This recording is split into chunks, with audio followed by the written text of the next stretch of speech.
తీరం నుంచి ఆ తీరానికి వెళ్ళడం అనేది మనకు తెలిసి ఉండాలి. దానికోసం ఒకసారి గత ప్రశ్న పత్రాలను ఒకసారి చూడండి. సెకండ్ ఏంటంటే అసలు కాన్సెప్ట్ ఏంటి అనేది మీరు అర్థం చేసుకోండి. ఏది పడితే అది ఎప్పుడు పడితే అప్పుడు ప్రశ్న అడగడం అంటూ ఉండదు. కరెంట్ అఫైర్స్ కి అండ్ జీకేకి కలిపి ఒక లింకేజ్ ఏర్పాటు చేసుకోవడం ద్వారా మీరు ప్రిపేర్ కావడం అనేది బెస్ట్ స్ట్రాటజీ. దానికి ఒక రకరకాల మార్గాలు ఉంటాయి. ఇప్పుడు మీరు ఒక రాహుల్ ద్రవిడ్, దానికి ఒక పద్ధతి అంటూ ఉండదండి.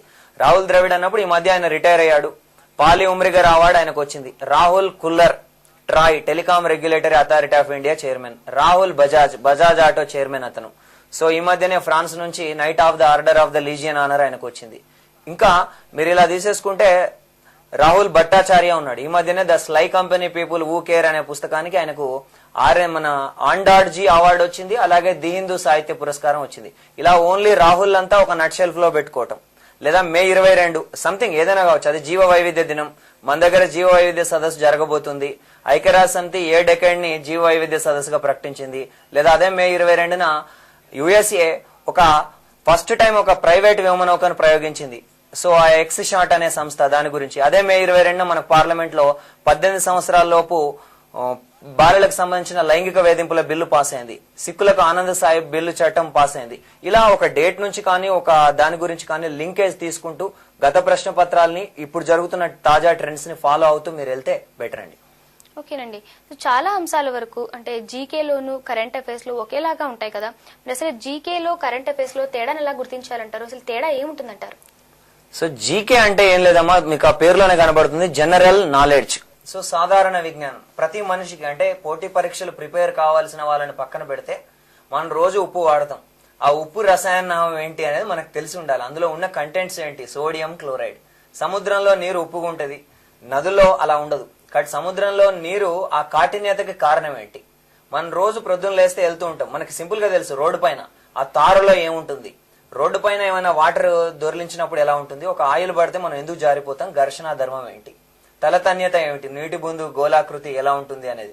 మనం పెన్ను వాడుతూ ఉంటాం, అందులో కేశనాలికేత ధర్మం ఎలా ఉంటుంది. అంటే దినసరి రోజు వంట చేస్తూ ఉంటాం, ఆ టెప్లాన్ షీట్ ఏదైతే మనకు ఉంటుందో ఆ కోటింగ్ లో ఏముంటుంది, మనం గతంలో చెప్పుకున్నట్టు ఆ ఓడలు తుప్పు పట్టకుండా ఏం పూస్తారు. సో ఇదంతా ఒక సాధారణ పరిజ్ఞానం.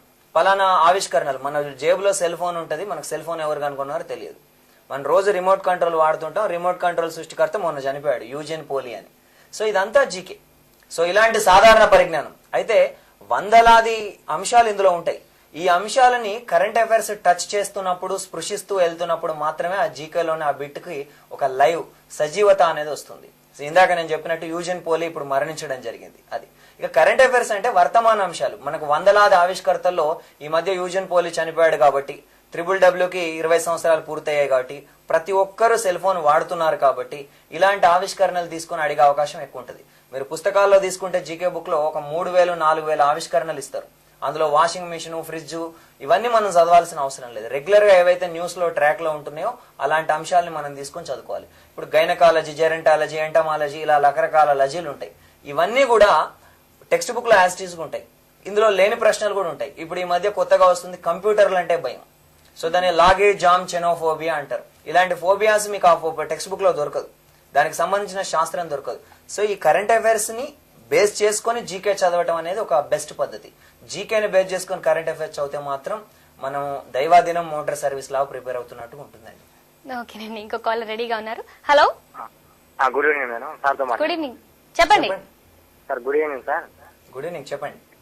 మీ student sir, cutoff constable cutoff ఎంత ఉండదు సార్? కట్ ఆఫ్లు చెప్పడం చాలా కష్టం అండి.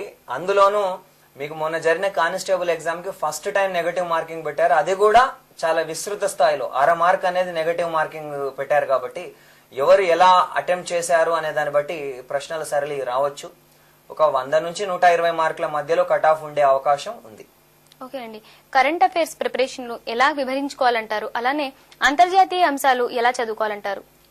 సో కరెంట్ అఫైర్స్ అంటే మాక్సిమం అంతర్జాతీయ అంశాలే ఉంటాయండి. ఎందుకంటే 1-2 పథకాలు, కొన్ని ప్రత్యేకతలు కలిగిన అంశాలు తప్ప జాతీయ రాష్ట్రీయంలో అంతగా అంశాలు ఉండవు.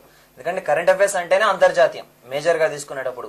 ఇప్పుడు మనకు నదీ తీర నగరాలు అడుగుతాడు. సో ఆ నదీ తీర నగరాలు దాదాపుగా ఇప్పటి వరకు కనుక మన ఎగ్జామ్ సరళీస్ చూస్తే ఒక్కసారి 2 సార్లు తప్ప ఎప్పుడు కూడా ఇంటర్నేషనల్ సిటీసే అడుగుతున్నాడు. ఈవెన్ మొన్న గ్రూప్ 2 లో కూడా బాగ్దాద్ టైగ్రీస్ రివర్ గురించి అడగడం జరిగింది. సో అలా ఇంటర్నేషనల్ లో ఇప్పుడు జరుగుతున్న పారామీటర్స్, ఇప్పుడు ముఖ్యమైన వాటిని చదువుకోవటం. ఇప్పుడు మొన్న ఫ్రాన్స్ అధ్యక్ష ఎన్నికలు జరిగాయి. అక్కడ ఫ్రాంకోయిస్ ఓలాండే సోషలిస్ట్ పార్టీ అధికారంలోకి వచ్చింది. అంటే ఇప్పుడు ఓ వైపు యూరోజోన్ సంక్షోభం, పెట్టుబడిదారి గొడవలు జరుగుతున్నప్పుడు సోషలిస్ట్ పార్టీ అధికారంలోకి రావడం అనేది ముఖ్యమైన విషయం. ఫ్రాన్స్ లో వ్లాదిమిర్ పుతిన్ అధికారంలోకి రావడం అంటే సాధారణంగా మరీ చిన్న వాటిని ఇప్పుడు ఏదో వెళ్ళి ఆ మాలి, మలావి ఇలాంటివి అడిగే అవకాశం తక్కువ. అంటే ఏదైనా విప్లవాత్మకమైన అంశాలు జరిగితే తప్ప. అంటే దానికి ఎంత ఇంపార్టెన్స్ ఉంది. సాధారణంగా జరిగిన ఎన్నిక, సాధారణంగా జరిగిన పరిణామాలకు పెద్దగా వాల్యూ ఉండదు. ఇప్పుడు మాలిలో ఒక విభాగాన్ని విడగొట్టుకొని ఆ ఉత్తర ప్రాంతాన్ని ప్రత్యేకంగా దేశంగా ప్రకటించుకున్నారు వాళ్ళు, అజావద్ అనే పేరిట. సో దాని ఆ ప్రకటించుకున్న తెగ పేరేమిటి అని అడగవచ్చు. తరెగ్ అనే తిరుగుబాటుదారులు. అంటే అందులో ఉన్న కంటెంట్ ఏంటి అనేది ముఖ్యంగా ఇప్పుడు మనం మాట్లాడుతుంది డిఎస్సి గ్రూప్ 4 కాబట్టి ఇందులో ఎందుకు, ఏమిటి, ఎలా, ఎప్పుడు ఇంతే సింపుల్ గా క్వశ్చన్స్ ఉంటాయి తప్ప బాగా లోతుల్లోకి వెళ్ళాడు.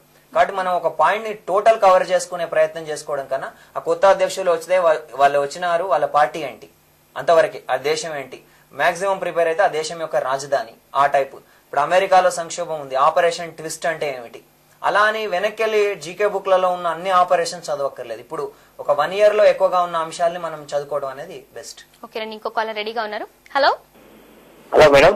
నమస్తే, చెప్పండి. మేడం నమస్కారం మేడం, సార్తో మాట్లాడాలి. తప్పకుండా రండి, మీ డౌట్ చెప్పండి. కుమార్ సార్, గన్పురం నుంచి మాట్లాడుతున్నాను సార్. సార్ ఈ అసిస్టెంట్ హాస్టల్ వెల్ఫేర్ ఎలా ప్రిపేర్ కావాలి general studies? Current affairs assistant hostel welfare sir. Assistant of hostel welfare. ఏమైనా ఇవన్నీ కూడా మీరు ఒకటి గుర్తు పెట్టుకోవాలండి.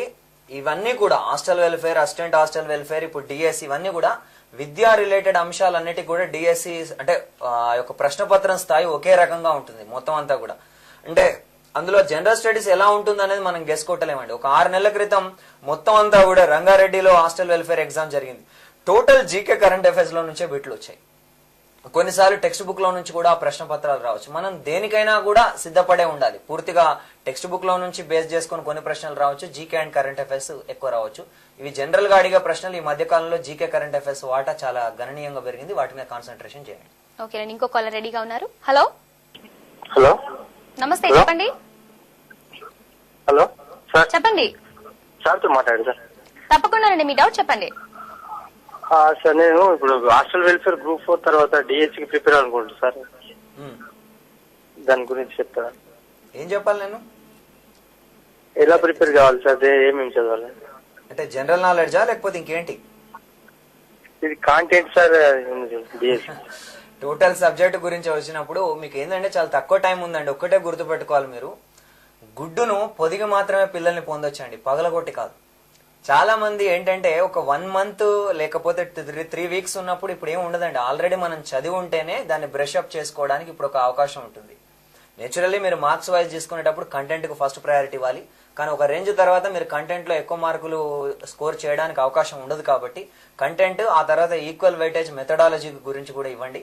ఆ తర్వాత మీరు పర్స్పెక్టివ్ అండ్ జీకే విషయంలో ఉంటుంది. నేనంటే ఇప్పటి తక్కువ టైంలో మాత్రం జీకే ఎక్కువ చదవమని నేను సజెస్ట్ చేయనండి. ఆల్రెడీ మీరు చదువుతున్నప్పుడు ఆ మధ్యలో ఉన్న ఖాళీ సమయాన్ని లేదా ఒక సబ్జెక్ట్ నుంచి ఇంకో సబ్జెక్ట్ ఉన్న ట్రాన్స్ఫర్మేషన్ ని దీంట్లో వెచ్చించుకోవడం అనేది బెస్ట్. నేను ఎప్పుడు చెప్తున్నట్టే మీకు ఉదయం పూట చదువుకోవడం అనేది మీ సమయాన్ని రెట్టింపు చేస్తుంది. ఒక అధ్యయనం ప్రకారం మార్నింగ్ పూట మీరు 4 hours, 3.5 hours, 4 hours చదివితే అది మధ్యాహ్నం లేదా రాత్రి 6.5 to 7 hours చదివిన దాంతో ఈక్వల్. కాబట్టి బిల్ గేట్స్ కైనా బికారికైనా 24 గంటలే ఉంటాయి. ఇప్పుడు మీరు 24 గంటలని 42 గంటలు ఎలా చేసుకోవాలంటే మార్నింగ్ చదువుకోవడానికి ప్రయత్నించడం అనేది. అలాగే ఎట్టి పరిస్థితుల్లోనూ టెస్టులు అవి ఇవి అనుకుంటా మీ యొక్క స్కిల్ ని టెస్ట్ చేసుకోకుండా, ఉన్న సమయం తక్కువ కాబట్టి వీలైనంత వరకు చదవండి, వదిలేయండి. ఆ పాలసీ బెటర్. ఓకేనండి, ఇంకో కాలర్ సిద్ధంగా ఉన్నారు. హలో హలో హలో హలో నమస్తే, చెప్పండి. నమస్తే మేడం, మాది మిర్యాల కూడా. ఓకే, సార్తో మాట్లాడాను. తప్పకుండా రండి, మీ డౌట్ చెప్పండి. అదే గ్రూప్ 4 గురించి సార్ అడుగుదామని. ఓకేనండి, అడగండి, డౌట్ ఏంటో అడగండి. సార్ నమస్తే సార్. నమస్తేనండి, చెప్పండి. ఆ జీకే అది కరెంట్ అఫైర్స్ ఎప్పటి నుంచి ప్రిపేర్ కావాలి sir? A exam current affairs. Okay okay okay not only this, అందరికి పనికి వస్తుందని ఇలా చెప్తున్నాను. ఏ ఎగ్జామ్ కైనా కూడా 1 year అనేది కాల పరిమితి అండి. Maximum 1 year. అంటే కొంతమంది చెప్తారు 9 నెలలు 6 నెలలు అనేది. అంటే మనకి ఇది లైఫ్ కాబట్టి మనం అక్కడ ఛాయిస్ తీసుకోలేం. 1 ఇయర్ చదవటం వల్ల ఏంటంటే ఒక పరిపూర్ణత ఏర్పడుతుంది, అందులో అన్ని రకాల అంశాలు కూడా కవర్ అవుతాయి. మన వల్ల కానప్పుడు వెనక్కి 6 నెలలు చదువుకోవడం అనేది ఒక ఐడియల్ స్ట్రాటజీ. ఆ చదువుతున్నప్పుడు మీరు ఏంటంటే వెనక్కి చదువుకుంటూ వెళ్ళండి. ఇప్పుడు మీకు August 13 అలా ఎగ్జామ్ కాబట్టి లైక్ July 10th వరకు మీరు కరెంట్ అఫైర్స్ చదువుకుంటే బెటర్. ఆ చదువుకోవడం ఎలా అంటే జూన్, మే, ఏప్రిల్ ఈ ఏరియాలో ఎక్కువగా బిట్స్ కేంద్రీకృతమై ఉంటాయి. అలా కిందికి వెళ్తున్న కొద్దీ బిట్స్ తగ్గుతూ ఉంటాయి అన్నమాట. ఒక త్రిభుజాకారం మనం ఏదైతే తీసుకుంటామో ఆ షేప్ లో మనకు బిట్స్ సంఖ్య తగ్గుతూ ఉంటుంది అనమాట. కాబట్టి వెనక్కి చదువుకోవడం అనేది బెస్ట్ కరెంట్ అఫైర్స్. ఓకేనండి, ఇంకో కాలర్ రెడీగా ఉన్నారు. హలో హలో హలో హలో నమస్తే, చెప్పండి. సార్, హిస్టరీలో ఓన్లీ ఇండియన్ హిస్టరీ చదువుతున్నా ఏపీ హిస్టరీ కూడా టచ్ చేయమంటారా గ్రూప్ 4 కి? ఓకే, దేనికోసం అండి, దేని గురించి? గ్రూప్ 4 గ్రూప్ 4 అండి. ఓకేనండి. గ్రూప్ 4 కి అది సిలబస్ లో చదవాలండి. ఏపీ హిస్టరీకి ఈ మధ్య వాల్యూ పెరుగుతుంది, అంటే అందులో ఉన్నా లేకపోయినా సిలబస్ లో. ఎందుకంటే ఒక స్ట్రాటజీ వస్తుంది గతానికి ఇప్పటికి. మనకు ఇప్పుడు 6th క్లాస్ లో అలా చూసుకుంటే ఇప్పుడు మీకు ఈజీగా అర్థం అవుతుందని నేను జాగ్రఫీ ఎగ్జాంపుల్ చెప్తున్నా. ఆస్ట్రేలియా ఇవన్నీ ఉన్నాయి. ఇప్పుడు ఒక కాన్సెప్ట్ ఏంటంటే ఆంధ్రప్రదేశే తెలియని వాళ్ళకి ఆస్ట్రేలియా అవసరమా అనే ఒక స్ట్రాటజీ వస్తుంది అనమాట ఎగ్జామినేషన్ పాయింట్ ఆఫ్ వ్యూలో తీసుకునేటప్పుడు. కాబట్టి ఏపీ హిస్టరీ నుంచి కూడా కొన్ని బిట్స్ ఉంటున్నాయి. అయితే మీకు సమయం తక్కువ ఉండి మిగిలిన ప్రిపేర్ కావాల్సి ఉంటే కనుక దాన్ని అవాయిడ్ చేయండి. అలా కాకుండా మీ దగ్గర సమయం ఉండి మిగిలినవన్నీ కంపేరిటివ్ తీసుకున్నాను అనుకున్నప్పుడు ఏపీ హిస్టరీలో మౌలికమైన అంశాలు, శాతవాహనులు, విజయనగర సామ్రాజ్యం, అలాగే ఈ తెలంగాణ లేకపోతే ఆంధ్రప్రదేశ్ ఏర్పాటుకు సంబంధించిన ఈ ఉద్యమం, తెలంగాణ చరిత్ర, వీటిని చదువుకోవడం అనేది కొంత బెటర్ గా ఉంటుంది. ఓకేనండి, ఇంకో కాలర్ రెడీగా ఉన్నారు. Hello good morning sir. Good evening sir. చెప్పండి గుడ్ చెప్పండి. ఈవినింగ్, చెప్పండి. మేము వలిగొండ నుంచి మాట్లాడుతున్నాం సార్. అయితే నేను గ్రూప్ 4 కోసం ప్రిపేర్ అవుతున్నాను. ఓకే, అయితే ఇందులో గ్రూప్ 4 లో ఇంటర్నేషనల్ జీకే అడుగుతున్నారు కానీ అలానే ఎస్ఐకి కూడా ప్రిపేర్ అవుతున్నాను సార్. అందులో ఇంటర్నేషనల్ జీకే అడగట్లేదు. మరి ఇండియాది ప్రిపేర్ అవ్వాలా, ఇంటర్నేషనల్ ప్రిపేర్ అవ్వాలా, ఎలా సార్? ఇంటర్నేషనల్ జీకే అడగట్లేదని మీరు ఎలా డిసైడ్ చేసుకున్నారండి? గత ప్రశ్న అడగలేదు సార్, ఏమో. లేదండి, లేదు లేదు, మీరు చూడలేదు. మీరు చూడండి ఒకసారి. ఎట్టి పరిస్థితుల్లో జీకే అనేది అలా ఉండదు. ఇంటర్నేషనల్, నేషనల్ అనేది మీ సౌలభ్యం కోసం, ఇప్పుడు పుస్తక ప్రచురణకర్తలు మిమ్మల్ని చదివించడం కోసం వేస్తున్న ఒక జిమ్మిక్. నేను ఆ మాట అనొద్దు కానీ అంతకు మించి అక్కడ ఏం లేదు. జీకే అనేది విడివిడిగా ఉండదండి. ఇంటర్నేషనల్, నేషనల్ అనే పాయింట్ ఆఫ్ వ్యూలో ఉండదు. ఆయా సందర్భాన్ని బట్టి మారిపోతూ ఉంటుంది. ఇప్పుడు గత 2 నెలలు కనుక తీసుకుంటే ఎక్కువ అంశాలు అంతర్జాతీయ స్థాయిలో జరుగుతున్నాయి. అంటే మనం ఎగ్జామ్ కు ప్రిపేర్ అవుతున్నప్పుడు, ఎగ్జామ్ కు వెళ్తున్నప్పుడు ఏం జరగబోతుంది అనేది మీకు ఎస్ఐకి సంబంధించి ఇప్పుడే చెప్పడం కష్టం అండి. ఎందుకంటే డిసెంబర్ లో ఉంది ఎగ్జామ్. సో అప్పటికి ఏ పరిణామాలు ఎలాంటి షేప్ తీసుకుంటాయో తెలియదు. నవంబర్ లో అక్కడ యుఎస్ఏ అధ్యక్ష ఎన్నికలు ఉన్నాయి. అక్కడ ఏం జరగబోతుంది, ఏం చేస్తారనేది. ఇప్పుడు యూరోజోన్ మీటింగ్స్, వీటి స్పెయిన్ పైన సంక్షోభం, ఇట్లాంటి అవుట్కమ్స్ ఉన్నాయి. సో వీటిని బట్టి ఆధారపడి ఉంటాయి. అంతర్జాతీయంగా, జాతీయంగా అనేది కాదండి. అక్కడ ఆ అంశానికి ఎంత ఇంపార్టెన్స్ ఉంది అనే దాన్ని బట్టి ఆ ప్రశ్నపత్రం సరళి ఆధారపడుతుంది. మొన్న గ్రూప్ 2 లో చూడండి, జాగ్రఫీ మొత్తం కూడా టోటల్ టు టోటల్ మీకు అంతర్జాతీయమే అడిగాడు. అందులో జాతీయమైన ప్రశ్నలు లేవు. ఈవెన్ కార్డిమం పర్వతాలు ఎక్కడో కంబోడియాలో ఉన్న వాటిని యాలక్కాయ పర్వతాలు అని చెప్పేసి వాటిని కూడా అలాంటి ప్రశ్నలు. లోప్నూర్ అనేది ఒక సరస్సు ఉంది, అది ఉంది అని కూడా ఎవరికి తెలియదు. అంటే దాని కరెంట్ అఫైర్స్ ప్రేరేపితం ఉంది. అడగడానికి కారణం ఏంటంటే అది ఒక మార్షి బురద సరస్సు అనమాట. అందులో ఇప్పుడు ఈ రోజే మీరు పేపర్ లో చూడండి కనబడుతుంది. దానిపైన అతి కష్టం మీద చైనా 2 సంవత్సరాలు కష్టపడి ఒక రైల్వే ట్రాక్ లైన్ వేయడం జరిగింది. అక్కడ ఆ న్యూక్లియర్ వెపన్ టెస్ట్ ఇట్లాంటివన్నీ జరుగుతాయి, అవి ఎక్కడున్నాయని చెప్పేసి అడిగాడు. కాబట్టి అలా ఇంటర్నేషనల్ పక్కన పెట్టడం అనేది అంత కరెక్ట్ ప్రాసెస్ కాదండి. ఎక్కువగా అందులో నుంచే ప్రశ్నలు ఉంటాయి. ఓకేనండి, ఇంకో కాలర్ రెడీగా ఉన్నారు. హలో హలో నమస్తే, చెప్పండి. హలో మేడం, నేను శ్రీవాణి నా పేరు, హైదరాబాద్ నుంచి చేస్తున్నా మేడం. ఓకే మేడం, సార్తో మాట్లాడండి. చెప్పండి, మీ డౌట్ చెప్పండి. సార్, నేను డిఎస్సి మరియు హాస్టల్ వెల్ఫేర్ ఆఫీసర్స్ ప్రిపేర్ అవుతున్నాను సార్. అయితే రెండిటికి ఎట్లా ప్రిపేర్ కావాలో కొంచెం చెప్పండి సార్. అయితే ఏపీ హిస్టరీ అండ్ ఏపీ అదే జాగ్రఫీ ఉంది కదా సార్, అవి 2 ఎక్కడి నుంచి ఎక్కడి వరకు చదవాలి కొంచెం వివరంగా. వాటికి అందులో మీకు డిఎస్సిలో అలాంటివి ఏం లేవమ్మా. ఒక క్లారిటీ తెచ్చుకోండి అమ్మా. డిఎస్సికి సంబంధించి మీరు ఇప్పుడు ఏంటంటే కొంత ప్రిపరేషన్ కొంత కలవచ్చు. హాస్టల్ వెల్ఫేర్ అనేది ఒక జనరల్ ఎగ్జామ్, అందులో ఉన్నది జనరల్ స్టడీస్. వేరాజ్ డిఎస్సి విషయానికి వచ్చినప్పుడు only GK and current affairs. గతంలో ఈ పాలిటీ, హిస్టరీ ఈ ప్రశ్నలు అడిగి ఉండొచ్చు. ఈసారి అడగడు అనేది నా అంచనా. అడగడు అని నేను ఖచ్చితంగా చెప్పలేను. కానీ ఎందుకంటే ఈసారి మనం ప్రశ్నపత్రం సరళి తీసుకుంటే 44 మార్కులు కంటెంట్ కు పెట్టడం ద్వారా వాళ్ళు ఒకటి క్లియర్ గా వచ్చారు, ఒక సబ్జెక్ట్ లో సగం సగం తెలియడం కన్నా మీ సబ్జెక్ట్ మీకు పూర్తిగా తెలియాలి అనే కండిషన్ అక్కడ వాళ్ళు చెప్పకనే చెప్పారు. 44 మార్కులు ఒక కంటెంట్ లో, సోషల్ వాళ్ళు సోషల్, ఫిజిక్స్ వాళ్ళు ఫిజిక్స్, మ్యాథ్స్ వాళ్ళు మ్యాథ్స్ అలా ఉంటారు. కాబట్టి ఇక్కడ అడిగే ప్రశ్నలు ఈసారి ప్యూర్ గా only GK and current affairs అడుగుతారనేది నాకు క్లియర్ కట్ అంచనా అండి. ఓకేనండి. ప్రేక్షకులు గైడ్ కార్యక్రమాల వివరాలు, నోటిఫికేషన్ డీటెయిల్స్, ఇంకా మెటీరియల్స్ అప్ టు డేట్ పొందవచ్చు. SMS ద్వారా తెలుసుకోవచ్చు. ఫ్రీ అలర్ట్స్ కోసం రిజిస్ట్రేషన్ చేసుకోవాల్సి ఉంటుంది. మీరు చేయవలసిందల్లా మీ మొబైల్ నుండి క్యాపిటల్ లెటర్స్ లో ON స్పేస్ వనితా గైడ్ అని టైప్ చేసి 9870807070 కి SMS పంపించడమే. వివరాలు మీకు స్క్రీన్ పైన కూడా డిస్ప్లే అవుతున్నాయి. సార్, డిఎస్సి అండ్ గ్రూప్ 4 గురించి మరికొన్ని వివరాలు తెలుసుకునే ముందు చిన్న బ్రేక్ తీసుకుందాం. గైడ్ ప్రోగ్రామ్ లో short break.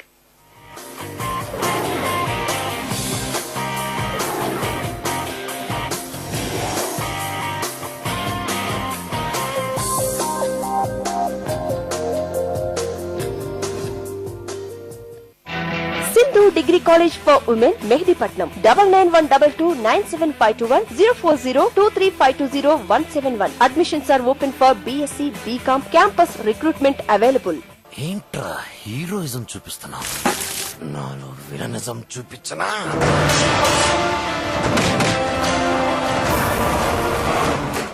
Sindhu Junior College for Girls, Mehdipatnam. Phone number 9912297521 04023522519. Admissions are in progress for intermediate and foundation courses.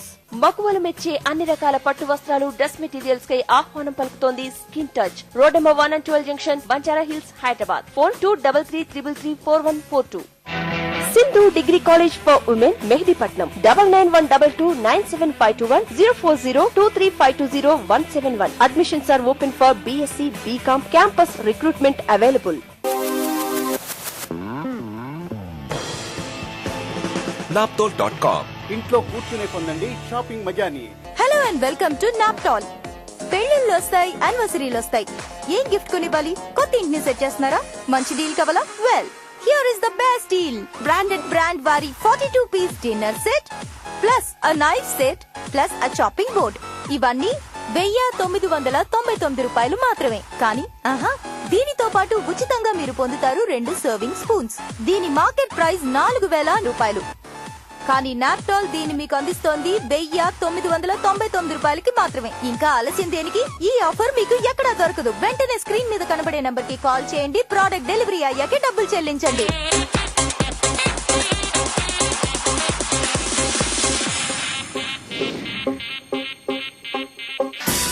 Call చేయండి మా నెంబర్లపై.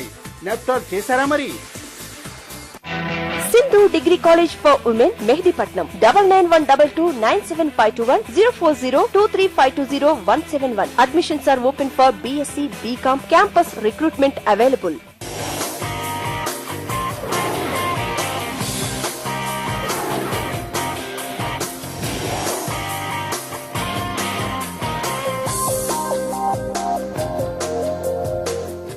Welcome back.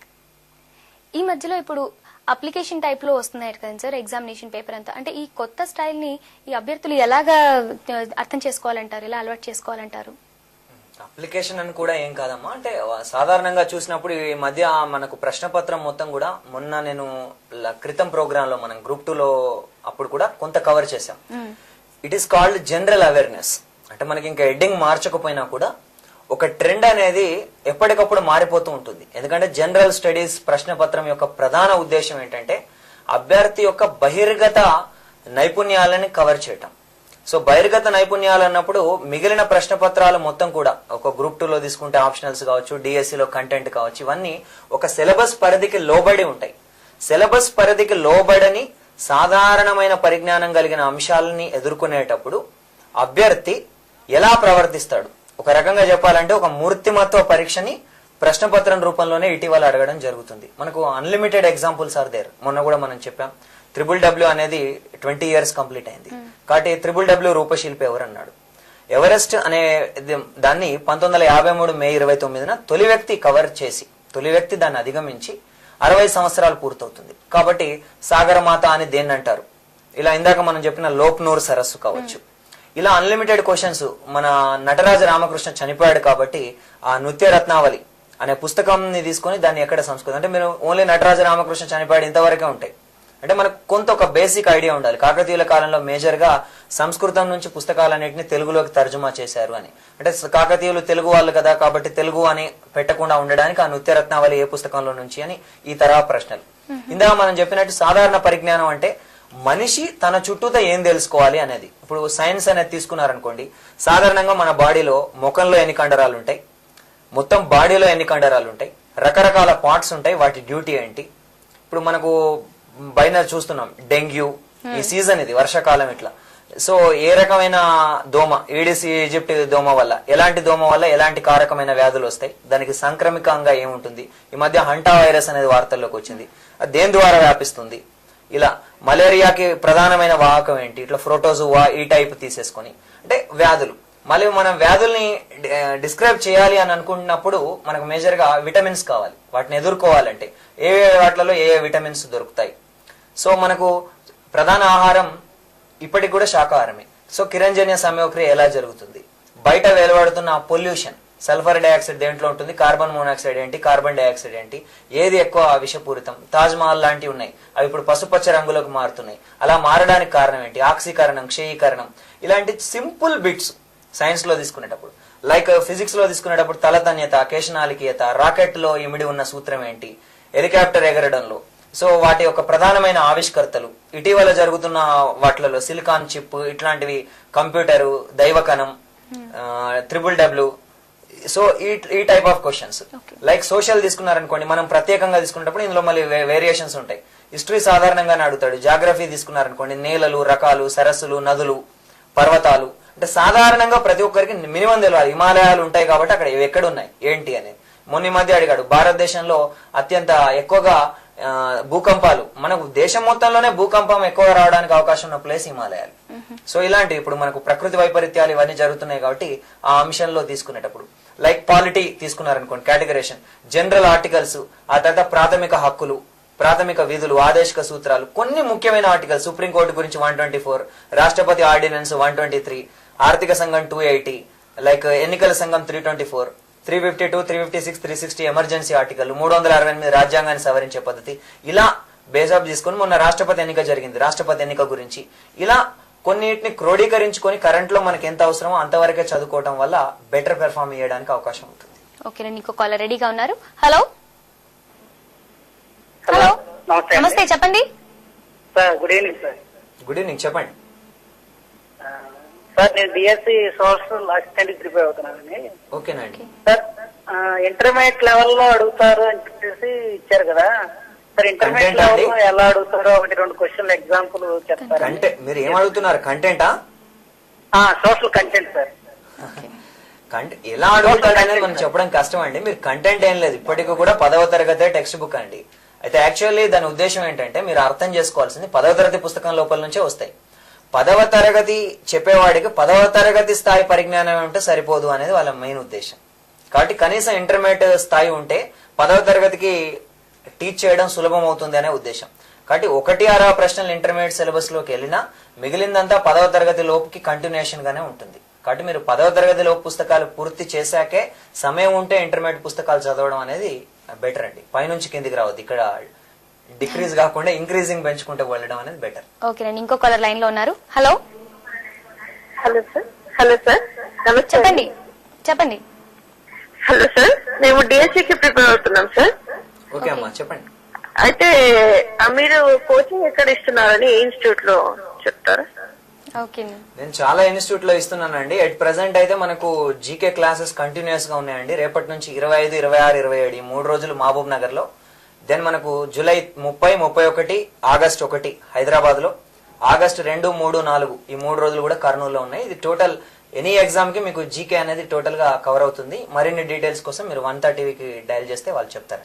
అంటే టైమింగ్స్ ఎప్పుడు ఉండొచ్చండి? Timings from morning 7 to evening 8 ఉంటుందండి. 3 days కూడా total. మొత్తం ఇంకా అక్కడే బౌండ్ కావాల్సి ఉంటుంది. ఓకేనండి, రైట్. ఇంకో కాలర్ రెడీగా ఉన్నారు. హలో హలో, నమస్తే, చెప్పండి. నా పేరు స్వర్ణలత అండి. ఓకే, నేను ఇప్పుడు గ్రూప్ 4 ప్రిపేర్ అవుతున్నా. ఓకే, అంటే దాని గురించి ఏమైనా ఇంకా జనరల్ స్టడీస్ గురించి ఏమైనా చెప్తారేమోనని కనుక్కుందామని. అంటే మీ డౌట్ ఏంటండి? మీ డౌట్ చెప్పండి. పర్టికులర్ గా మీకు ఏమైనా డౌట్ ఉందా ఏంటి? ఓకే, క్లియర్ కదా. సో మీకు అందరికీ ఇదే ప్రాబ్లం ఉంటుందండి. జనరల్ స్టడీస్ అనేది ఏంటంటే అంత తొందరగా కొరకుడు పడని సబ్జెక్ట్. ఎందుకంటే ఇది టఫ్ ఏం కాదు, కానీ మనం అంచనాలు వేసుకున్నట్టుగా రాదు సబ్జెక్ట్. అది మేజర్ గా మనం గుర్తుపెట్టుకోవాలి. ఎందుకంటే మనం మిగిలిన వాటిలో టఫ్ అని ఒక ముద్ర వేస్తూ ఉంటాం. టఫ్ ఏం ఉండదు. టఫ్ అంటే ఏంటి, మనం అంచనాకు అనుగుణంగా పేపర్ రాకపోతే అది టఫ్. ఎంత కఠినమైన ప్రశ్నలు ఇచ్చినా మనం గెస్ కొట్టినే కనుక వస్తే అది ఈజీ అనే కండిషన్ లో మీరు ఉంటారు. సో జనరల్ స్టడీస్ అనేది తీసుకునేటప్పుడు మీకు ఇంటర్మీడియట్ క్వాలిఫికేషన్ కాబట్టి లో లెవెల్లోనే ప్రశ్నలు అడగొచ్చు. మాక్సిమం టెక్స్ట్ బుక్ లో నుంచే ప్రశ్నలు అడుగుతారని నా అంచనా. దానికి ప్రతిపాదిక ఏంటంటే ఇంటర్మీడియట్ స్థాయి విద్యార్థులు మేజర్ గా ఈ జంట నగరాలు వీటికి రావడం తక్కువగా ఉంటుంది. రూరల్ బ్యాక్గ్రౌండ్ నుండి ఉంటారు కాబట్టి మీరు ఆల్రెడీ చదివిన పుస్తకాల నుంచే ప్రశ్నలు రావచ్చు. Even GK and current affairs తీసుకున్నా కూడా స్ట్రైట్ గా వీటిలో ఉండే అవకాశం ఉంటుంది. ఈ మధ్య ఇప్పుడు సైనా నెహ్వాల్ నెగ్గిన ట్రోఫీ ఏది, లేదా కింది వాటిలో ఆమె నెగ్గనిది ఏమిటి, వరుసగా 3 ట్రిపుల్ సెంచరీ చేసిన తొలి దక్షిణాఫ్రికా ఆటగాడు ఎవరు, ఇలా స్ట్రైట్ గా ఉంటాయి మీరు క్వశ్చన్స్. అంటే మీరు ఎక్కడో ఒక చోట కాస్త చదివి ఉంటే చాలు. ఇప్పుడు మీకు ఉన్నది తక్కువ టైం, ఆగస్టు 13 ఎగ్జామ్ కాబట్టి మీరు ఆగస్టు 13 తీసుకుంటే అది లెఫ్ట్ హ్యాండర్స్ డే. అలా అంటే దాన్ని కూడా బేస్ చేసుకొని ప్రశ్న అడగడానికి అవకాశం ఉంటుంది. కాబట్టి ఎక్కువ టెన్షన్ పడకుండా చదవండి, వదిలేయండి. అంటే వదిలేయడం అని అంటే మీరు నెగటివ్ గా తీసుకోవద్దు. ఇప్పుడున్న షార్ట్ పీరియడ్ లో ఆబ్జెక్టివ్ తర ఎగ్జామ్స్ లో గుర్తు పెట్టుకోవడం కన్నా గుర్తు పట్టగలగడమే ప్రధానమైన అంశం. మీరు చదివి ఉంటే కనుక 4 ఆప్షన్ల నుంచి ఆన్సర్ సులభంగా చేయగలుగుతారు. సో టెన్షన్ పడకుండా సరిగ్గా 7 గంటలు ప్రతిరోజు నిద్రపోతూ మిగిలిన సమయాన్ని చదువుకోవడానికి కేటాయించండి. ఓకేనండి, ఇంకో కాలర్ లైన్ లో ఉన్నారు. హలో హలో హలో, నమస్తే అండి. కాస్త గట్టిగా మాట్లాడండి. నమస్తే అండి. నమస్తే, చెప్పండి. అంటే ఇప్పుడు డిఎస్సికి నేను ప్రిపేర్ అవుతున్నానండి. నెల రోజులే టైం ఉంది కదండి డిఎస్సికి. ఓకే, ఈ నెల రోజుల్ని ఎలా మెయింటెనెన్స్ చేసుకుని రోజుకి ఎన్ని గంటలు చదవాలి, ఎలా చదవాలి అని చెప్తారు సార్? సో ప్రిపరేషన్ ప్లాన్ గురించి తెలుసుకోవాలి. ఈ ప్రశ్న అనేది చాలా మందికి ఉన్న ప్రశ్న అండి. దీనికి వచ్చే సమాధానం చాలా వరకు కరెక్ట్ కాదు. ఎందుకంటే మీరు ఏ స్థాయిలో ఉన్నారో మీకు మాత్రమే తెలుసు, ఇంకెవరికి తెలియదు. కాబట్టి ఇది జెన్యూన్ ప్రశ్న కాదు. అంటే మొత్తం అందరికి ఒక ఆన్సర్ చెప్తే అందరికి ఇదే యూటిలైజ్ కాదండి. మీరు ఆల్రెడీ ఎలా చదివారు, రివిజన్ మోడ్ లో ఉన్నారా, లేదా ఇప్పుడు ఏమి చదవకుండా ఇప్పుడే మొదలు పెట్టారా, వీటిపైన ఆధారపడి ఉంటుంది. కానీ సాధారణంగా ఒక 1 మంత్ ఎగ్జామ్ ఉన్నప్పుడు ఏంటంటే కొత్త అంశాల జోలికి పోకుండా ఆల్రెడీ ఉన్న వాటిని మళ్ళీ తరోగా చదువుకోవడం అనేది ఒక బెస్ట్ స్ట్రాటజీ. ఇందాక నేను చెప్పాను, ఒక నిద్ర మాత్రం ఖచ్చితంగా వెళ్ళండి. ఈ టైంలో ఏంటంటే పొదుపుకు పిసినారితనానికి ఒక తేడా ఉంది. సో పొదుపు చేసుకుంటే అది లాభం ఉంటుంది, పిసినారితనం చేస్తే ఉన్నది కూడా పోతుంది. కాబట్టి మీరు నిద్ర కరెక్ట్ గా వెళ్ళినప్పుడే కంటిన్యూస్ గా మీరు ఎఫెక్టివ్ గా చదువుకోవడానికి అవకాశం ఉంటుంది. మీ ఆబ్జెక్టివ్ తర ఎగ్జామ్ కాబట్టి మాక్సిమం గుర్తించడానికి, ఆన్సర్స్ గుర్తించే స్కిల్ ని డెవలప్ చేసుకోండి. కంటెంట్, మెథడాలజీ వీటి దగ్గరికి వచ్చినప్పుడు మాత్రం ఆ యొక్క బేసిక్ స్కిల్ ని, ప్రశ్న పత్రాలని ఏదో బట్టి కొట్టినట్టు చేయడం కాకుండా ఆ బేసిక్ కాన్సెప్ట్ ని డెవలప్ చేసుకుంటూ చదువుకోవడం అనేది బెస్ట్. సమయం తక్కువ వృధా చేసుకుంటూ వీలైనంత వరకు దానిపైన మీరు టైం కేటాయించడం అనేది బెటర్. ఓకేనండి, మరి ఇప్పుడు పోటీ పరీక్షలకు కోచింగ్ అనేది ఎంతవరకు ఉపయోగపడుతుంది అంటారు? అంటే ఎలా ఉపయోగపడుతుంది అంటారు? కోచింగ్ అనేది నేను ఇందాక చెప్పినట్టు ఆయా వ్యక్తిగతంగా వాళ్ళ పరిస్థితిని బట్టి ఉంటుందండి.